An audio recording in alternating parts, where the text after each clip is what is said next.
महाराष्ट्रात गेल्या काही दिवसांपासून सूर्य आग ओकत असल्याची स्थिती निर्माण झालेली होती। राज्यात एप्रिलमधील उच्चांकी तापमान नोंदवलं गेले।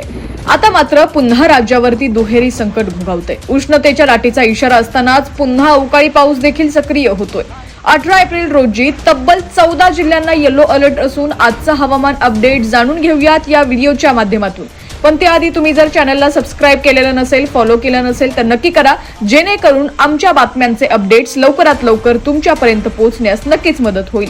तर कोकणातील हवामानात मुख्यतः उष्ण आणि दमट हवामान पाहायला मिळेल, मात्र तीव्रता काही प्रमाणात कमी झालेली असून आज कोणताही अलर्ट नाहीये। कमाल तापमान 33 ते 37 अंशावर जाण्याची शक्यता आहे। दुपारी कोरडा उकाडा जाणवेल। अरबी समुद्रातील बाष्पामुळे सिंधुदुर्गसह काही जिल्ह्यात हलक्या पावसाची शक्यता वर्तवण्यात आलेली आहे। उत्तर महाराष्ट्रातील काही भागात उष्णतेच्या लाटेचा प्रभाव कायम असणार आहे। नाशिकसह धुळे, नंदुरबार आणि अहिल्यानगर भागात आज हवामान कोरडं राहणार आहे।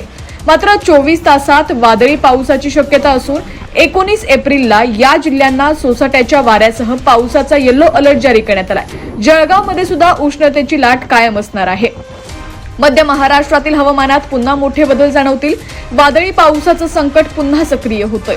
आज पुण्यात हवामान कोरडं आणि उष्ण असणार आहे, तर सोलापूर, सांगली, सातारा आणि कोल्हापूरमध्ये वादळी पावसाची शक्यता आहे। विशेषतः सोलापूर जिल्ह्यात ताशी 30 ते 40 किलोमीटर वेगाने वारे वाहतील। तसंच मेघगर्जना आणि वादळी वाऱ्यासह पाऊस होईल। पुढील 40 तासांसाठी येलो अलर्ट देण्यात आलेला आहे। कमाल तापमान 38 ते 42 अंशांच्या दरम्यान असणार आहे। मराठवाड्यात उष्णतेच्या लाटेचं संकट कायम आहे। अशातच काही जिल्ह्यांना वादळी पावसाचा अलर्ट देण्यात आलाय। आज छत्रपती संभाजीनगरसह जालना, परभणी, हिंगोली आणि नांदेड जिल्ह्यांना उष्णतेचा येलो अलर्ट असेल, तर धाराशिवसह काही जिल्ह्यात वादळी पावसाची शक्यता आहे।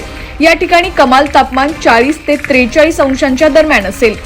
विदर्भात तीव्र उष्णतेची लाट असून तापमानाचा पारा 43 अंशांच्या पार गेलाय। आज काही ठिकाणी 45 अंशापर्यंत तापमान नोंदवलं जाण्याची शक्यता आहे। अकोला, अमरावतीसह नागपूर, वर्धा, यवतमाळ आणि वाशिम या जिल्ह्यांना उष्णतेच्या लाटेचा येलो अलर्ट आहे। हवामान कोरडे राहणार असून पावसाची शक्यता कमी आहे। दरम्यान महाराष्ट्रात बहुतांश भागात उष्णतेची लाट कायम आहे। विशेषतः विदर्भ, मराठवाड्यात पारा 43 पार गेलेला आहे, तर कोकण आणि मध्य महाराष्ट्रात पुन्हा अवकाळी पाऊस सक्रिय होतोय। 19 एप्रिल नंतर काही भागात तापमानात 2 ते 3 अंशांची घट होण्याची शक्यता आहे।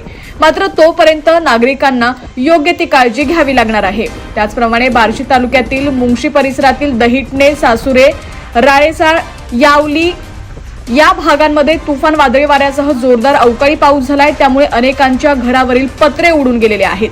मुंगशी येथील शेतकरी अर्जुन श्रीपती क्षीरसागर यांनी 2 दिवसांपूर्वी जालिंदर राऊत यांच्या बेदाणे शेडवर आपला द्राक्षांचा माल टाकला होता। मात्र अचानक आलेल्या वादळी वाऱ्यामुळे शेडवरील शेडनेट व कागद उडून गेलेला आहे। त्यानंतर झालेल्या मुसळधार पावसामुळे अंदाजे 7 ते 8 टन बेदाण्याचा चिखल झाल्याचं दिसून आलेलं आहे। या घटनेमुळे संबंधित शेतकरी गंभीर आर्थिक संकटात सापडलेला आहे।